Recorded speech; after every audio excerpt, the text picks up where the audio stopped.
THI education channel को subscribe करें, like share comment और हाँ बेल आइकॉन को दबाना न भूलें ताकि हमारे सभी वीडियो की जानकारी सबसे पहले आपको मिलती रहे।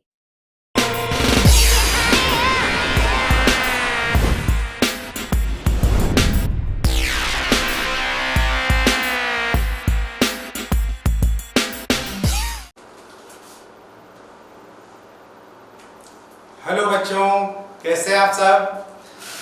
THI एजुकेशन चैनल में आपका एक बार फिर से स्वागत है। मैं अंगद वर्मा, आपका साइंस टीचर। साइंस में बच्चों हम आप फिजिक्स सीख रहे हैं। फिजिक्स में बहुत कुछ हम आप सीखे हैं। आज हम एक नई टॉपिक लेकर आपके पास आए हुए हैं। बच्चों हम चुंबकत्व तो हमारी एक यूनिट होगी आगे। चुंबकत्व में एक बायो-सेवर्ट्स लॉ है। बायो-सेवर्ट्स का जो नियम है वो परीक्षा की दृष्टि से बहुत ही महत्वपूर्ण है। तो आज हम आप मिलकर बायो-सेवर्ट का नियम सीखेंगे बच्चों। बायो-सेवर्ट का नियम परीक्षा की दृष्टि से बहुत ही महत्वपूर्ण है। उसकी कुछ इमेज है आपके सामने, क्या है कैसे है, उसको सीखने के लिए हम आगे बढ़ते हैं।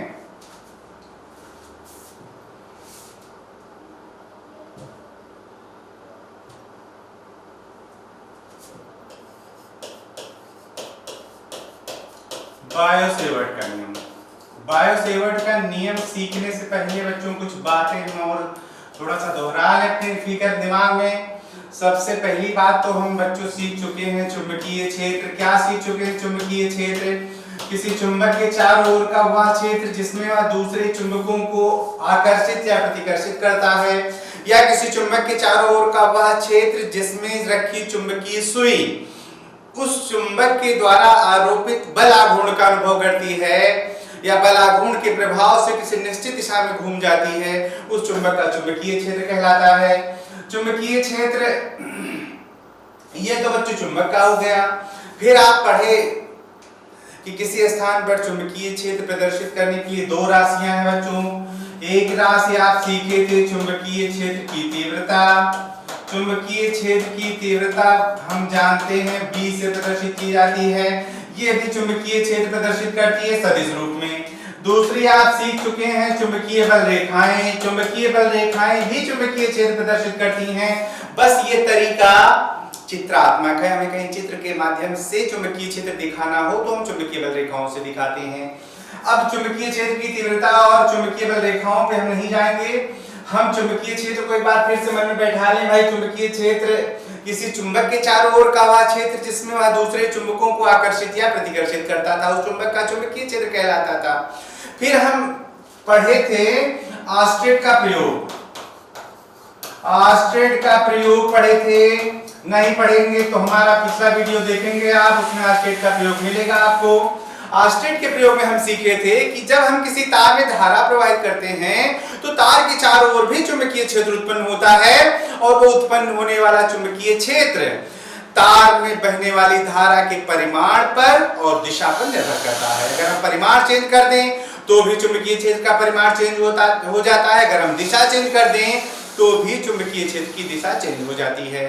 तो बच्चों ये बात हम ऑस्टेट के प्रयोग में सीखे कि किसी तार में धारा प्रवाहित करने से या किसी चालक में धारा प्रवाहित करने से चालक के चारों ओर चुंबकीय क्षेत्र उत्पन्न होता है, जिसकी परिमाण और दिशा धारा की परिमाण और दिशा पर निर्भर करती है। सिर्फ इतना सीखे कि हाँ, तार में धारा प्रवाहित करने से चुंबकीय क्षेत्र उत्पन्न होता है, कितना होता है वो नहीं सीख पाए थे। वो सिखाया बायो और सेवर्ट ने मिलकर। बायो और सेवर्ट ने प्रैक्टिकली तार में धारा प्रवाहित की, उसके चारों ओर उत्पन्न होने वाले चुंबकीय क्षेत्र को गणितीय तरीके से ज्ञात किया और पाया कि तार के में बहने वाली धारा के कारण जो भी चुंबकीय क्षेत्र उत्पन्न होता है वह तार के छोटे से भाग, जिसको आप छोटा सा चालक खंड भी कहेंगे, वो चार बातों पर निर्भर करता है। क्या चार बातें होंगी बच्चों, वही हमको बारी बारी सीखना है। अब हम आज अपने बायो-सेवर्ट के नियम पर। बायो-सेवर्ट का नियम अब हम याद कर लें। यही छोटा सा टॉपिक, बहुत ही इंपॉर्टेंट टॉपिक परीक्षा की दृष्टि से। अगर आप 10 मिनट भी समय हमें देते हैं इस वीडियो के माध्यम से तो निश्चित रूप से आपको याद हो जाएगा। बायो-सेवर्ट का नियम क्या है? सीखने से पहले हम ये जान लें कि कहाँ अप्लाई होगा। वहां होगा जहां तार होगी, तार में धारा प्रवाहित की जाएगी। तो तार का छोटा सा खंड जिसको चालक खंड कहा जाएगा, चालक खंड के कारण किसी स्थान पर चुंबकीय क्षेत्र ज्ञात करना हो। पहले ये बात मन में बैठ जाए कि इसकी जरूरत कहां पड़ेगी। वहां पड़ेगी जब किसी तार में धारा प्रवाहित होगी तो तार के चारों ओर चुंबकीय क्षेत्र उत्पन्न होगा। उसी तार के छोटा सा चालक खंड अपने से किसी निश्चित दूरी पर कितना चुंबकीय क्षेत्र उत्पन्न करेगा, यही बायो और सेवर्ट ने बताया है। तो आपको मन बैठ गया होगा कि बायो सेवर्ट का नियम लगाना कहां है। जहां कोई तार होगा उसमें धारा बह रही होगी, तार में जब धारा बहती है तो हम उसको धारावाही चालक कहते हैं। अब उस धारावाही चालक में धारा के बहने के कारण कुछ चुंबकीय क्षेत्र उत्पन्न होता है। कितना चुंबकीय क्षेत्र उत्पन्न होता है वही बायो सेवर्ट ने बताया, वही आपको सीखना है। सीखने के लिए बच्चों हम मान लेते हैं कि ये कोई तार है, धारावाही चालक है, हम जानते हैं कि इसमें धारा बह सकती है। हम मान लेते हैं कि इसमें धारा बह रही है, मान लेते हैं आई एम्पीयर की धारा बह रही है। आपके मन में ये बैठ जाए कि भाई धारा बह रही है तो इस तार के चारों ओर चुंबकीय क्षेत्र उत्पन्न हो रहा है। अब अगर चुंबकीय क्षेत्र उत्पन्न हो रहा है तो भाई कितना उत्पन्न हो रहा है पता करने के लिए बायो सेवर्ट ने क्या रिजल्ट दिए बच्चों को याद करना है। बायो सेवर्ट ने इसी में से छोटा सा चालक खंड चुना। हम चालक खंड का नाम रख दे रहे हैं बच्चों mn, जिसकी लंबाई मान ले रहे हैं डेल्टा एल। डेल्टा एल लंबाई का छोटा सा चालक खंड लिया गया। उस चालक खंड से हम मान लेते हैं कि r दूरी और थीटा कोण पर कोई स्थान P है। इस बिंदु P पर उत्पन्न होने वाला चुंबकीय क्षेत्र 4 बातों पर निर्भर करता है। वही चारों बातें आपको याद करनी है। कौन 4 बातों पर निर्भर करता है, बारी बारी से याद कर लें। सबसे पहले आपको याद करना है पहले तो हम फिर से इतनी बात दोहरा लें। तार बड़ा सा था, तार का एक छोटा सा चालक खंड लिया गया है mn, जिसकी लंबाई ली गई है डेल्टा एल। इस चालक खंड में क्योंकि तार में आई एम्पीयर की धारा है तो चालक खंड में भी आई एम्पीयर की धारा है। और इस चालक खंड के कारण अपने से r दूरी और थीटा कोण पर कोई बिंदु P है, उसी बिंदु P पर चुंबकीय क्षेत्र ज्ञात करना है। ज्ञात करने के लिए बायो सेवर्ट ने बताया कि बिंदु P पर उत्पन्न होने वाला चुंबकीय क्षेत्र चूंकि छोटा सा चालक खंड है तो चुंबकीय क्षेत्र भी छोटा होगा। उसको उन्होंने डेल्टा P माना और बताया कि चुंबकीय क्षेत्र डेल्टा B 4 बातों पर निर्भर करता है। पहली बात कि चालक खंड में बहने वाली धारा के अनुक्रमानुपाती, चालक खंड में बहने वाली धारा के अनुक्रमानुपाती होता है।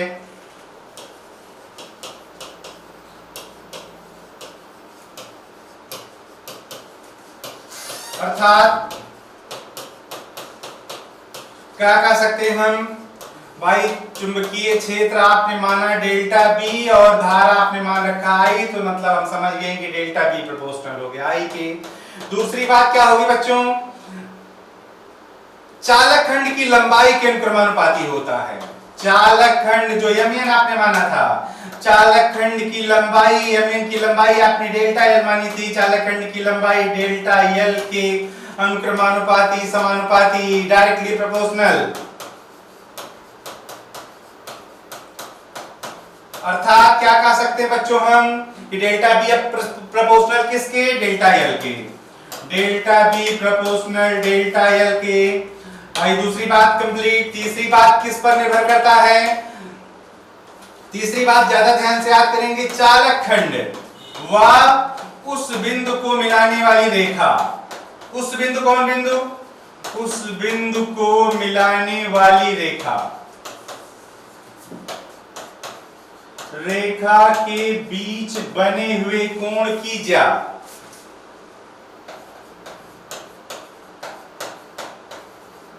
बने हुए कोण की ज्या, ज्या मतलब समझ रहे होंगे बच्चों साइन थीटा। फिर से एक बार सुन लें, चालक खंड देख रहे हैं तथा उस बिंदु का मतलब वह बिंदु जहां चुंबकीय क्षेत्र ज्ञात करना था को मिलाने वाली रेखा। रेखा समझ लें आप ओपी को मानी चालक खंड और उस बिंदु को मिलाने वाली रेखा के बीच बने हुए कोण दिखाई पड़ रहा होगा आपको, थीटा की ज्या के अनुक्रमानुपाती होता है, के अनुक्रमानुपाती।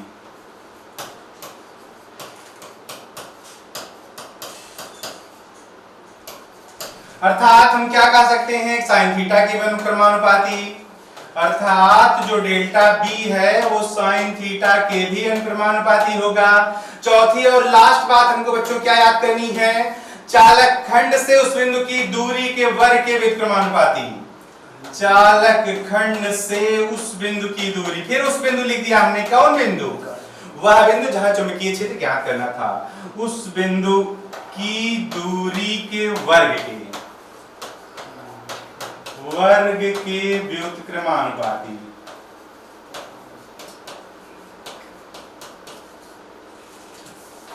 व्युत्क्रमानुपाती बच्चों इनवर्सली प्रोपोर्शनल, अर्थात हम कह सकते हैं कि डेल्टा बी प्रोपोर्शनल हो गया 1/r²। ये चारों बातें पूरी हो गई। चारों बातें फिर से मैंने दोहरा लें। पहली लाइन क्या थी कि चालक खंड में बहने वाली धारा के अनुक्रमानुपाती।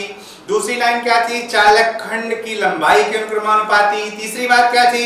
चालक खंड तथा उस बिंदु को मिलाने वाली रेखा के बीच बने हुए कोण की ज्या के अनुक्रमानुपाती होती है। और चौथी और लास्ट लाइन की चालक खंड से उस बिंदु की दूरी के वर्ग के व्युत्क्रमानुपाती होती है। तो आपने चारों बातें लिख दी। चारों मिला दें बच्चों, एक राशि है जो चार बातों पर निर्भर कर रही है, मिला देते हैं। चारों बातों को मिला देंगे तो हम समझ रहे हैं कि डेल्टा बी प्रोपोर्शनल है आई के डेल्टा एल के साइन थीटा के, और हम समझ रहे हैं कि व्युत्क्रमानुपाती है किसके? r² के। भाई इतनी बातें हट गई। हम जानते हैं प्रोपोर्शनलिटी का चिन्ह हटता है बच्चों, एक नियतांक आता है। एक नियतांक यहां भी आएगा, नियतांक लिखा जाएगा बच्चों μ0/4π I delta L sine theta upon r²। खूब ध्यान से देख लें, सुन लें। नियतांक की जगह लिखा गया है म्यू।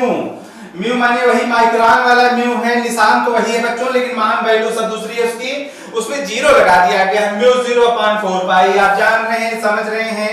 जहां μ0/4π एक नियतांक है, μ0/4π एक नियतांक है। अब नियतांक है तो क्या कहलाता है, पहले तो ये याद कर लें। देखो एक बात पहले मन में बैठा लो कि ये जो चुंबकीय क्षेत्र चार बातों पर निर्भर करता है, चार बातों के अलावा भी एक बात पर निर्भर करता है। वो बात होती है कि तार मतलब वो धारावाही चालक, इसमें धारा बह रही, तो रखा कहां है? रखा कहां मतलब माध्यम। जैसे वायु में रखा है, निर्वात में रखा है, पानी में ले जाके रखा है, कांच में ले जाके रखा है, तो हम समझ रहे माध्यम अलग अलग हो जाएंगे। तो माध्यम पर निर्भर करता है, माध्यम के गुण विशेष पर निर्भर करता है बच्चों। माध्यम के उसी गुण विशेष का नाम होता है चुंबकशीलता, और μ0 चुंबकशीलता है निर्वात की। जीरो लगने का मतलब निर्वात, कोई दूसरा माध्यम होगा बच्चों तो जीरो नहीं लगेगा, वहां लगेगा केवल म्यू। तो आपके मन में बैठ जाए कि माध्यम पर भी निर्भर करता है, वही माध्यम का गुण है जिसको चुंबकशीलता नाम रखा गया है, माध्यम की चुंबकशीलता पर निर्भर करता है। बस ये ध्यान रखना है कि μ0 लिखा है तो वो निर्वात की चुंबकशीलता कहलाती है। μ0/4π एक नियतांक है तथा μ0 आप याद कर लें कि निर्वात की चुंबकशीलता कहलाती है। μ0 निर्वात की चुंबकशीलता कहलाती है। चुंबकशीलता नाम याद कर लें। μ0 क्या है बच्चों? निर्वात की चुंबकशीलता है। क्या चुंबकशीलता होती है? कुछ याद नहीं, सब मन में बस इतना बैठा लीजिए कि तार अगर निर्वात में रखा होगा तो अलग चुंबकीय क्षेत्र उत्पन्न करेगा, वायु में रखा होगा तो अलग उत्पन्न करेगा, कांच में रख दिया जाएगा तो अलग उत्पन्न करेगा, जल में रख दिया जाएगा तो अलग उत्पन्न करेगा। इसका मतलब कि तार वही, दूरी वही, जगह सब वही, लेकिन माध्यम स्थान बदलने पर भी चुंबकीय क्षेत्र का मान बदल रहा है। तो इसका मतलब माध्यम के किसी गुण पर निर्भर कर रहा है बच्चों। माध्यम के उसी गुण का नाम चुंबकशीलता है। माध्यम के उसी गुण का नाम चुंबकशीलता है। तो μ0 हम मन में बैठा के रखें कि μ0 लिखा है तो निर्वात की चुंबकशीलता है, और कोई माध्यम होगा तो उसके लिए स्पष्ट लिखा जाएगा कहां? इस माध्यम की चुंबकशीलता। तो μ0/4π आप याद कर लिए नियतांक है, μ0 समझ गए निर्वात की चुंबकशीलता है। अब देखिए नियतांक का मान प्रयोगों द्वारा निकलता है बच्चों, आपको याद करना है प्रयोगों द्वारा। μ0/4π की वैल्यू रट्टा मार जाइए, वैसे भी आप तेज हैं रटने में। 10 की घात -7, बस इतने याद करना है। μ0/4π मान कितना बच्चों? 10 की घात -7। 10 की घात -7 आपको याद हो जाएगा आसानी से।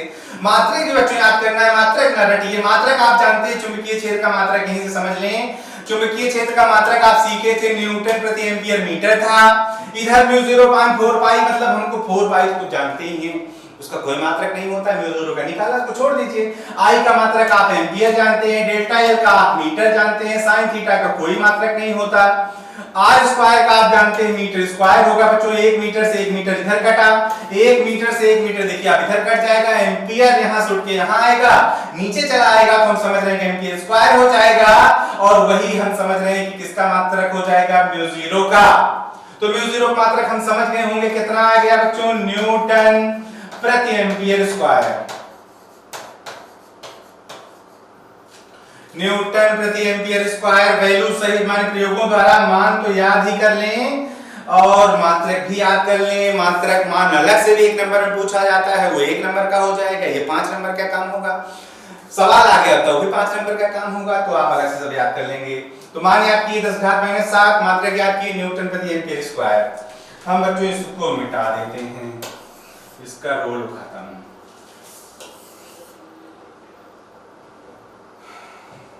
तो ये बच्चों आ गया एम्पियर का नियम, बायो-सेवर्ट का नियम आ गया। बायो-सेवर्ट का नियम से सब बात एक बार दोहरा ले मन में। क्या याद करना था बायो-सेवर्ट के नियम में? बायो-सेवर्ट के नियम की जरूरत कब पड़ेगी? जब तार में धारा बहेगी तो तार के चारों ओर चुंबकीय क्षेत्र उत्पन्न होगा।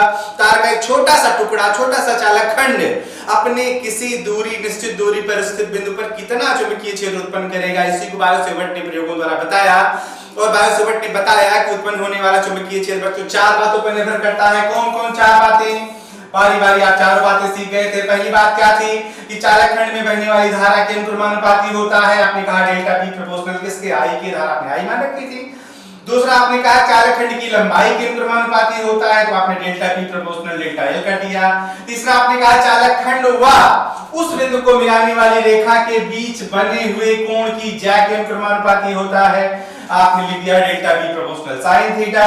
चौथी और लास्ट लाइन के चालक खंड से उस बिंदु की दूरी के वर्ग के व्युत्क्रमानुपाती होती है, अर्थात delta P proportional 1/r square.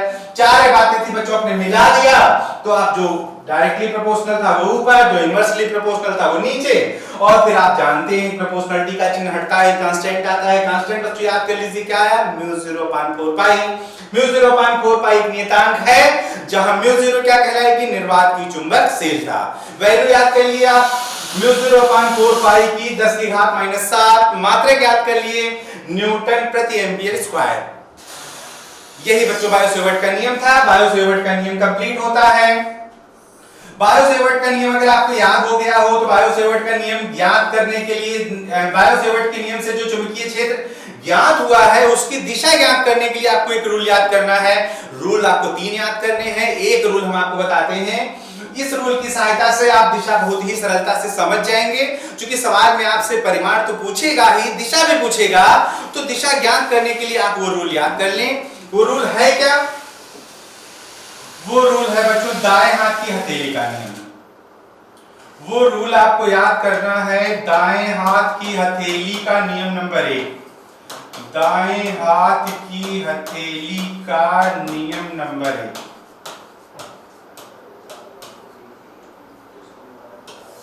दाएं हाथ की हथेली का नियम नंबर 1 ही याद करना है। 2 नियम है दाएं हाथ की हथेली का, नियम नंबर 1 भी है, नियम नंबर 2 भी है।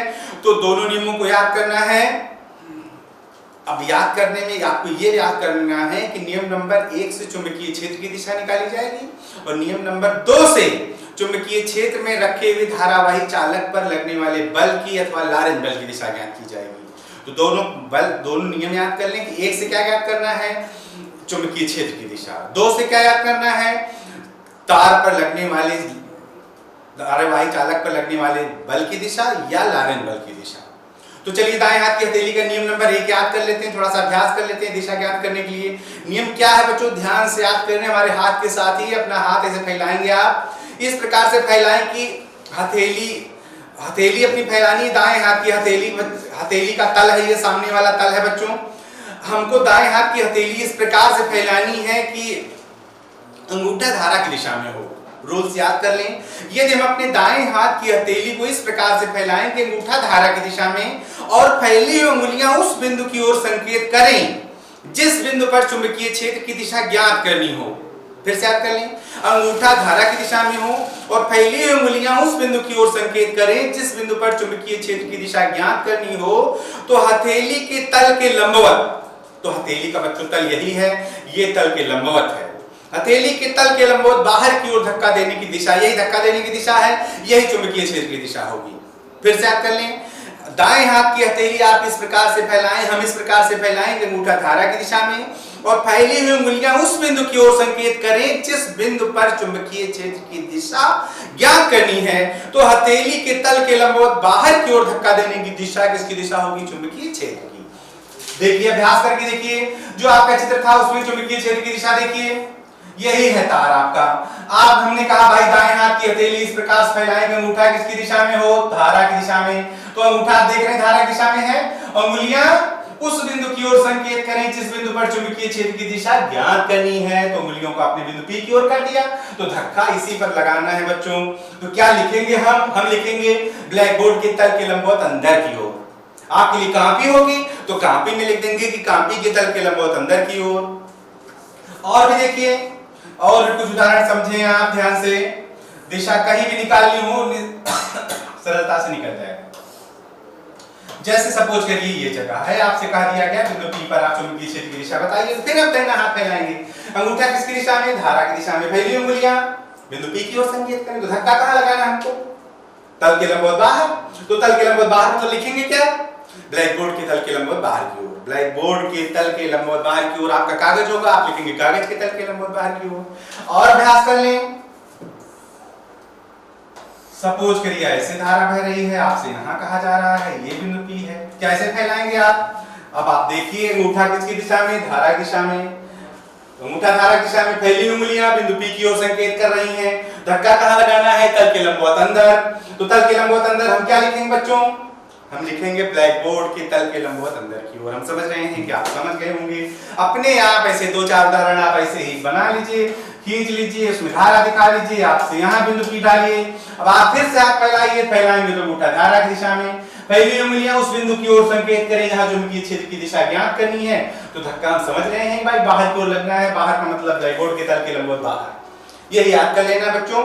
हम बायो-सेवर्ट का नियम सीखे, बायो-सेवर्ट के नियम से चुंबकीय क्षेत्र की दिशा ज्ञात करना सीख गए।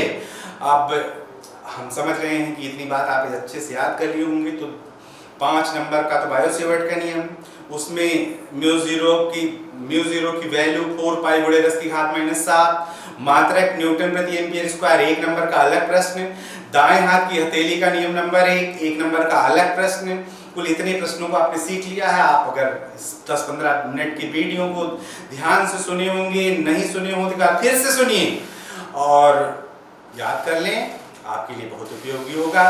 आगे की टॉपिक लेकर हम फिर से हाजिर होंगे अगले वीडियो में अपने। तब तक के लिए धन्यवाद। नियम से जो चुंबकीय क्षेत्र ज्ञात हुआ है उसकी दिशा ज्ञात करने के लिए आपको एक रूल याद करना है।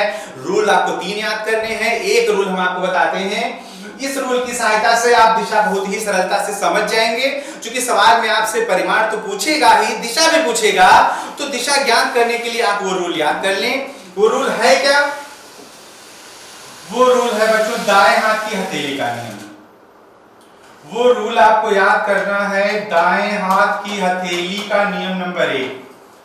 दाएं हाथ की हथेली का नियम नंबर 1।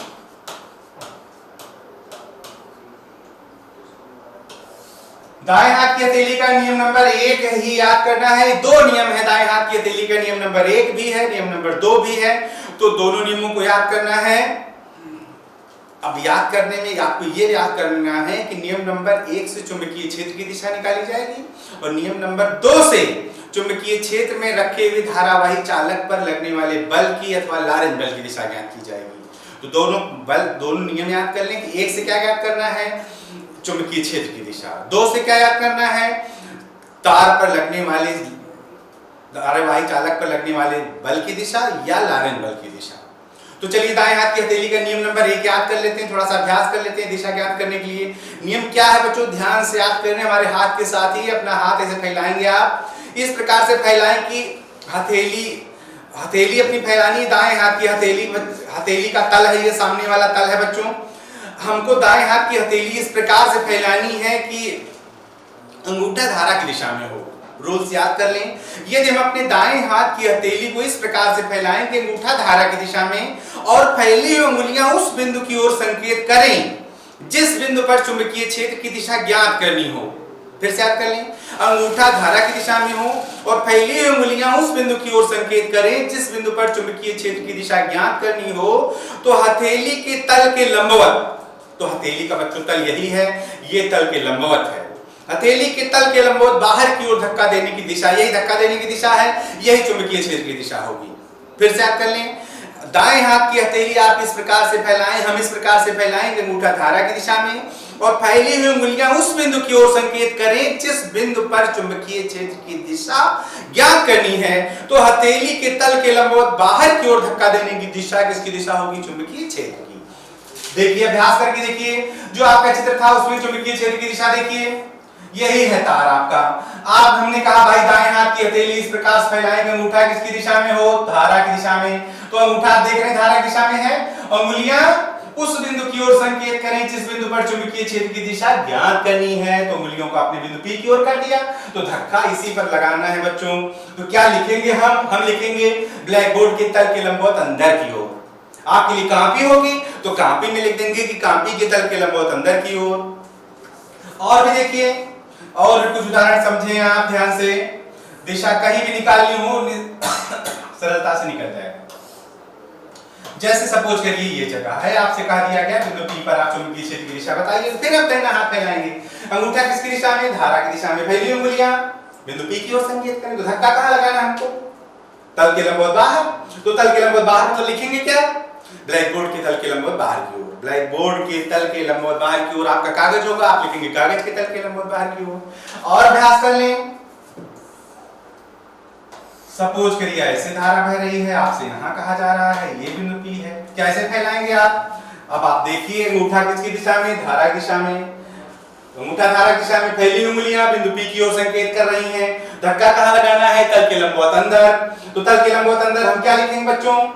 हम लिखेंगे ब्लैक बोर्ड के तल के लंबवत अंदर की ओर। हम समझ रहे हैं कि आप समझ गए होंगे। अपने आप ऐसे 2-4 उदाहरण आप ऐसे ही बना लीजिए, खींच लीजिए, उसमें धारा दिखा लीजिए, आपसे यहाँ बिंदु P डालिए।